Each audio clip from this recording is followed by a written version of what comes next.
साम्राज्य सामान्यांचा असामान्य आवाज। विधानसभा निवडणुकीच्या निमित्ताने 23 नोव्हेंबर रोजी हा मोहोळ तालुका पारतंत्र्यातून मुक्त होऊन स्वतंत्र झाला आणि आजच्या तारखेला अनगर अप्पर तहसील कार्यालय रद्द करण्याच्या संदर्भातला माननीय उच्च न्यायालयाचा निर्णय प्राप्त झाला। संतोष सुरेश पाटील विरुद्ध राज्य सरकार 27415 या क्रमांकाने उच्च न्यायालयामध्ये PIL दाखल करण्यात आली होती। अनगर अप्पर तहसील कार्यालयाच्या विरोधामध्ये मोहोळ तालुक्यातील सरकारी वकिलांनी देखील एक त्या ठिकाणी रिट याचिका दाखल केली होती।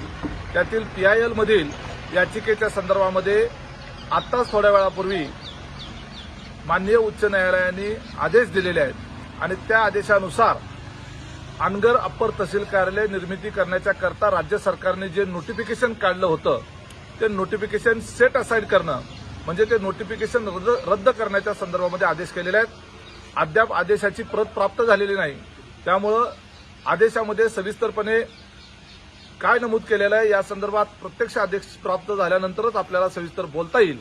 तरी सुद्धा आमच्या वकिलांनी दिलेल्या माहितीनुसार अनगर अप्पर तहसील कार्यालयाचं नोटिफिकेशन रद्द झालेलं आहे आणि हा अतिशय आमच्यासाठी आनंदाची बातमी आहे आणि त्यामुळं मोहोळ तालुक्यातील जनतेच्या सर्वसामान्य माणसाच्या लढ्याला यश आलेलं आहे। या अनगर अप्पर तहसील कार्यालय रद्द करावं म्हणून मोहोळ तालुक्यातील सर्वसामान्य जनतेने अतिशय तीव्र स्वरूपाचा लढा दिला होता।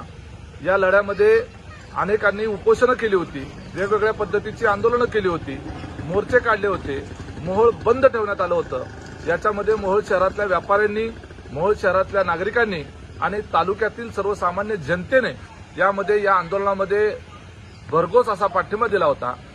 अनगरचे नेते राजन पाटील असतील किंवा तात्कालिक आमदार यशवंत माने असतील यांनी या मोहोळ तालुक्याचे 2 तुकडे करून त्या मोहोळ तालुक्यावर फार मोठा अन्याय केलेला होता आणि त्या अन्यायाच्या विरोधामध्ये प्रचंड मोठ्या प्रमाणावर आवाज सर्वसामान्य जनतेनं त्या ठिकाणी उठवला होता।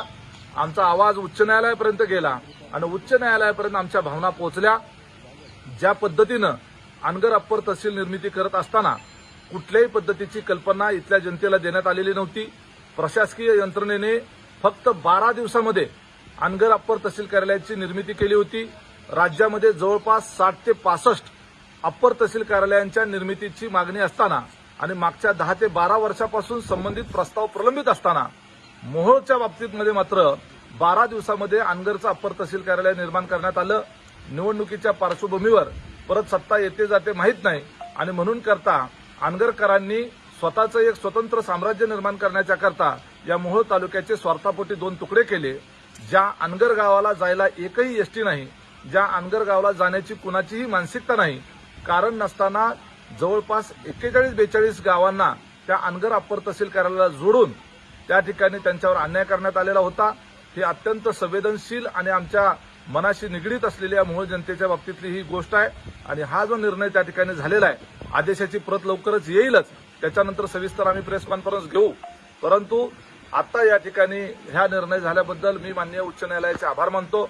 यामध्ये खासदार धनंजय महाडिक असतील, संतोष अण्णा पाटील असतील, त्याचबरोबर मोहोळ तालुक्यातील सरकारी वकील असतील किंवा मोहोळमधील जे वकील मंडळ असेल, बार काउन्सिल असेल, या सगळ्यांनी मिळून हायकोर्टामध्ये याचिका दाखल केलेल्या होत्या। त्या सर्वांच्या प्रयत्नाला यश आलं। मी त्या सर्वांचा आभार मानतो आणि विशेष करून मोहोळ तालुक्यातल्या